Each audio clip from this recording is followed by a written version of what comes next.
In this video, I'd like to talk more about the fundamentals of piano technique, what technique is, and why we have to train our technique. Let's get started. So a lot of people ask me what technique is and how to train their technique, and what exactly does that do to help us play better. Now, technique is not just practicing Czerny and Hanon mindlessly. Technique is actually building the fundamentals, the basic skills to play those exercises. Before you practice those exercises, you actually need some basic skills in order to play those exercises properly. I'm going to start from the very basic, so this is a very in-depth video. If you're going to watch one video, this is going to be it. So first of all is the sitting posture. So why is this important? So everything has the basics, the basic rules, and after that you can modify them, but you need to know the basics. Just like learning a language, there's the basic grammar, the structure of sentences and things like that. And then there are a lot of exceptions and modifications around that, right? So same for the posture. So you should be able to see my feet now. So you don't want to do, like this, right? You want to sit properly, to put both feet on the ground right now before you venture into using the pedal. So try to keep your feet more or less hip width apart, and maybe even a little farther apart, and knees not pointing inward, actually pointing out a little bit, so like a little bit of a V shape. So then you can balance yourself. Just simple like a song with the 2 octaves. You don't have to move a lot.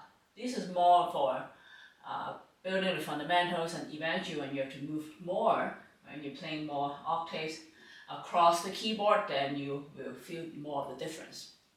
But still, at the beginning, I encourage everybody to have the good sitting posture to balance yourself. This is for you to be able to move freely, so you're also not putting a lot of weight under your fingertips and under your hand. Right? Because a lot of people at the beginning, they try to play like this. Right? So they're putting a lot of weight here and putting a lot of weight at the back. You want to put the weight down here, down under the fingertips, right? All the way down to the keys. So you don't want to be slouching like this at the beginning. You want to be sitting tall, not leaning back, and then you can lean forward a little bit. But most importantly, you're going to fold from your hip joint, so not from the waist, but here, the hip joint. So you're folding like this, okay? So you can also start moving a little bit to get used to this.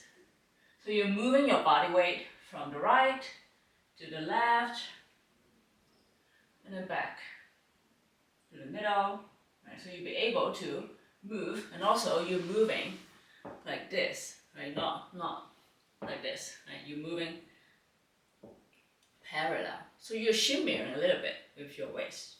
So the whole reason that we have to have a good sitting posture, because you can balance yourself, keeping your hands and fingers lighter. Instead of putting weight under your wrist, you're actually keeping your arms light, so you can move freely and lightly. Only when you have to attack, go really loud, then you have to use a little bit more energy, but think about velocity instead of just sheer force, which we'll talk about that in a little bit. Now, after we have talked about the sitting posture and the weight balance, so one of the things that's very important is the weight transfer in the piano playing.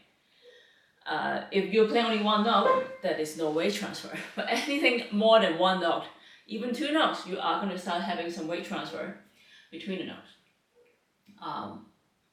So keeping the arms higher is helpful because you can put the weight down like this. Also, you're keeping the fingers light. You can move across the keyboard more freely instead of this. Okay? Playing down to the key, right? So that's what we call the velocity, is be played down to key, the speed of your fingers down, attacking the keys. Instead of the speed of the music, that's the tempo. We talk about the velocity, so we're playing down the key quickly. Or if you want to play softer, go slower. Right? But at the beginning, try to not practice the softer dynamics just yet, right? You want to play it at the forte or mezzo forte, that's probably pretty good. So the first exercise you can do, right, try to keep your arm light, so not turning inward, turn out a little bit, so your elbows is pointing down and out a little bit, okay? So you can start doing this. Because a lot of people have very tight wrist for some reason, so they tend to do this. Right? They move up, okay? Then when they release, what you want to do is your wrist is going down a little bit, past the keys, and then you can come back up. You don't have to go all the way, right? So try to like modify, try to actually test the different scenarios, right? I used to do the opposite of what I wanted, just to make sure, okay, this is not what I want, right? For example, okay, I'm gonna drag my hands down like this, or press it down like this, or I don't want this, but I want to try how it feels to be, doing it wrongly. And then you can go, okay, this is what I want. The reason we curl our fingers down is not because it looks better. All of these things we are doing is for practical reasons, not just, oh, look, tall and like beautiful, that's just a bonus. Most importantly is the function of this, okay? The practical reason of it. So when you point your fingers down, because then you can control your fingers with your palm, and then your arm and your body. So it's about control.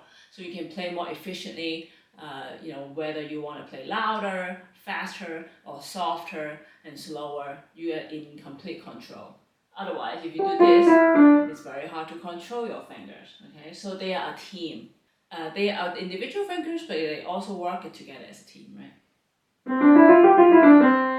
So before you play any, 5-finger exercises, try to do this, the cluster. So when you press down, you see I'm not doing this, okay? I'm trying to keep them up.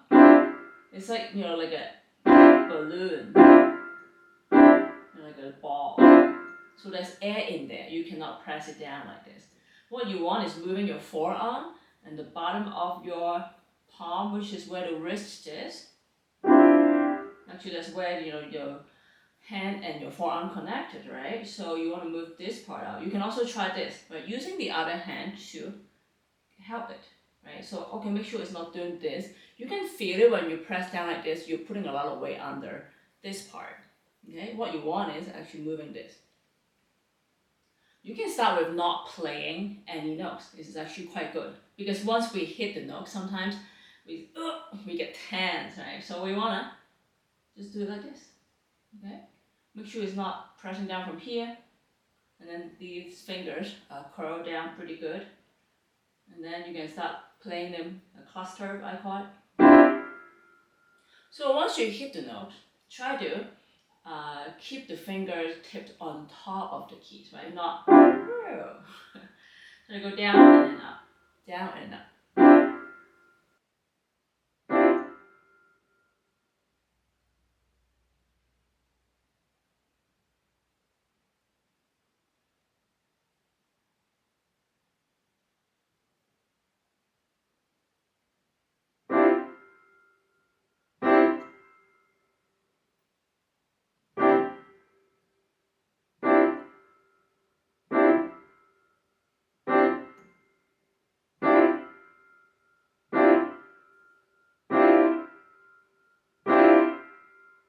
If this is too hard to play all 5 fingers at the same time, especially for beginners, try just the 3 longer fingers.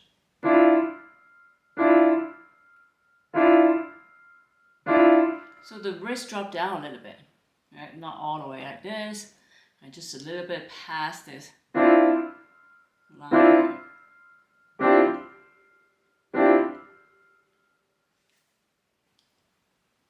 Same for left hand.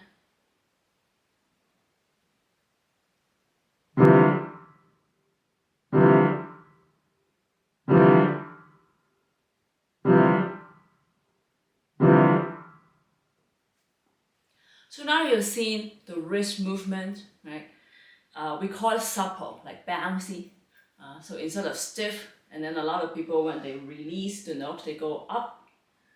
It's not like you cannot move up, but what the general idea is you move down, and then when you move up, actually parallel to the floor is enough. You don't have to go higher than this. So it's more natural to move up when it's pointing down. It's just because you're moving your arm, your upper arm, okay? So think about more the upper arm, the shoulder movement. Now, let's talk about the shoulder. So in general, most people are very tight and stiff at the wrist and the shoulder. So there are exercises you can do. Actually, it's not even related to the piano directly, but because of the stiffness, you should start doing some more of the shoulder roll. You can do that before you practice. So just kind of like loosen up your shoulders. Because when I ask people to move the arm up, so they start moving the shoulders up too, because they don't know how to move the arm up without shrugging those shoulders. So try to move. So maybe also do something that's like the opposite, right? So instead of doing this, right, you can do this first. Okay, this is not what I want, because this is still, my arm is still close to my body. What I want is open up and pointing your elbows out a little bit, like this, okay? So turn out. Actually, you're turning your arm. Instead of this, you're turning your arm out a little bit. So then, you see now your fingers are pointing down. That's what we want at the piano. So you can do a little bit of this. You can do some shoulder roll. So just to like relax and feel, oh, okay, this is actually the shoulder socket here that we need to move. We need to move our shoulder from here instead of up, down, okay? It's a circular movement. Again, a lot of circular movement at the piano. Anything you want to flow smoothly, like when you're walking or you're running, you don't lock your knees. So the joint has to be, flexible, easy to move, not stiff, not tight, right? So it's also like a smooth, continuous movement, like the step, right? What you want is, okay, we need to be continuous, moving, connecting the steps. So we are connecting the notes. So after some shoulder movement, then you can start, okay, I'm going to point out your arm a little bit, right? See this? So your elbows are pointing out a little bit. So you can have some cool breeze under the armpit, especially for the summer. Okay, so open up and then pointing down. Okay, so one of the most important things for the finger movement is you are not moving up from here. Okay, so a lot of mistakes that people make, beginners or even more intermediate students, they pull their fingers up like this. What you want is going down, right? Moving down and then release, and that's it. So you never pull up from this. Okay, when you want to pick your fingers up, you can use your arm.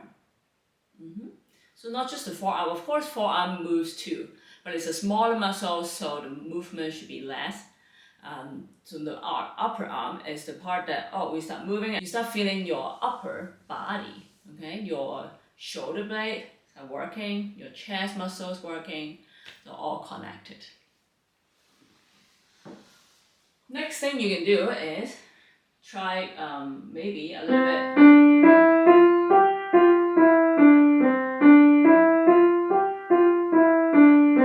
Moving back and forth, going up to a 5-finger position, and then going back down. Because I already talked a lot about the one note exercise. You go up and down like this.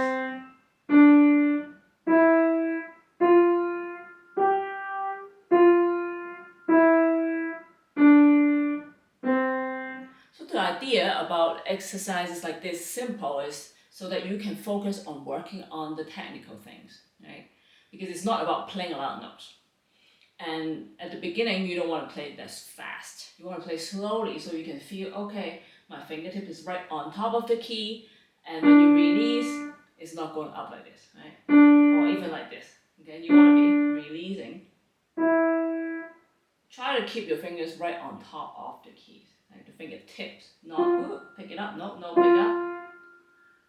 Just release the notes, and you will not be hearing any sound. Right, so once you've done those, then you can do this. Okay, you start moving your hands to wherever direction you're going. If you're going up, then you are moving to the right. And you're opening your arm a little bit, opening your palm a little bit, and then go back. If you're going down to the left, then you're opening your palm up a little bit to this side. So these are the exercises you can do to start having a more free playing at the piano. Feel the lightness of your fingers and your arms. And then if you're more advanced in the learning process, you can do some scales, work on the rotation, which we would probably talk more later in other videos. Because the rotation is very important in arpeggios and all sorts of things. Scales, you can work on scales, but scales also have a problem. There's the turning, which I already talked about a lot in other videos, so you can check those out. Even the arpeggios, I talk a lot, because these are the fundamentals. If you're going to practice some exercises, it will be scales and arpeggios that I recommend at all times. But before that, you should work on the basic technical things. Like, okay, how much weight I'm going to hit the keys with, the speed, the velocity, right? Start to work on the tone. See if the scale, the tone of each note is even, right? You don't want, well, some of them is not there, so you want to have the same even tone first. Let's say like MF or F, so same volume, and then you can do some crescendo or decrescendo. So the first thing is the tone, right? The volume of each note, so try to be even with those. And then the velocity. Actually, the velocity contributes to the even tone, the even volume. So the second thing you want to pay attention to. Right, so you're playing down to the key the same speed when you are trying to do an even tone, right? And then you can do a crescendo, right, and then decrescendo. So that is when you start to feel, okay, different speed under the fingertips. And also, of course, you have to work on the turn and the pivot at the scales. So these are the things that you can work on. If you're working on some more complicated songs already, these are still good exercise to add to your practice. At the beginning, play a bit slower, take more time between the patterns. Like if you have one note, try to wait for the keys release to press you up. What does that mean is, a lot of people try to do this, right? They want to pick up their hands, but actually you have to feel how the keys are pushing you back, right? For example, I hit the note. Let me show you with the pinky, where I go down. So the idea is try to feel that once you release the note, you can feel that, oh, the key is actually going back up. The keys is actually pushing your fingers back up. You don't have to go, whoa, pick it up. You want to do slowly release. Then you can feel, oh, I don't actually have to use the extra energy to pull up my fingers in order to release a note. So this is a very, very important thing to learn. Because a lot of people try to go fast by picking up their fingers very high, and that would just create unevenness in the tone and the rhythm, and also make it very hard to play through. Sometimes a lot of harsh sound is resulted from this. Hitting really hard or pulling them up. You can check out some of the videos I already filmed before. There's some follow along exercises that you can learn and practice with me. And also there's some videos on scales and arpeggios, so I talk a lot of those in depth, how to turn the thumb, the pivot, and the arm movement that goes with that, and the motion. I hope this clarifies some of the questions that you have. And I haven't done a lot of videos lately because some of your comments actually helped me. The less positive one, including the video qualities and the sound qualities. So I'm trying to learn how to improve them. And I hope this video reviews some of the improvement and the work that I did. I hope this will be the right path from now on. So leave us a comment, give us a like, and subscribe to our channel. And thanks for watching.